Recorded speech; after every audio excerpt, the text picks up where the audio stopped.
নমস্কার বন্ধুরা, বিদ্যাস ফ্যামিলি ব্লগে সবাইকে স্বাগত। সবাই কেমন আছো? আশা করি সবাই ভালো আছো। দুদিন ধরে একটানা বৃষ্টি পড়ে যাচ্ছে, আর বর্ষাকাল মানেই বাঙালির ভাতের পাতে ইলিশ মাছ তো থাকবেই। আমিও তার ব্যতিক্রম নয়। তাই আর দেরি না করে ইলিশ মাছগুলোকে ভালো করে নুন হলুদ মাখিয়ে কিছুক্ষণ রেখে দিলাম।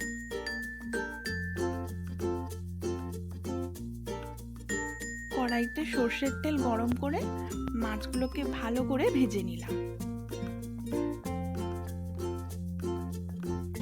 ইলিশ মাছ ভাজার গন্ধেই খিদেটা দ্বিগুণ হয়ে গেল। বাদ বাকি মাছগুলো একে একে এবার ভেজে নিলাম।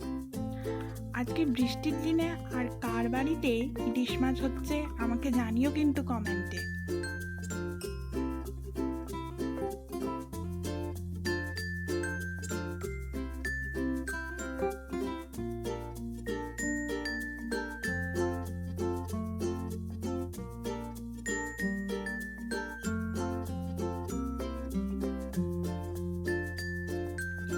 টুকটুক করে সব মাছগুলো প্লেটে সার্ভ করে নিলাম।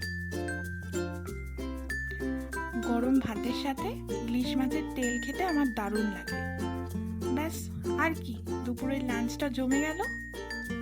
ভিডিওটি ভালো লাগলে চ্যানেলটি সাবস্ক্রাইব করে দিও। Thank you.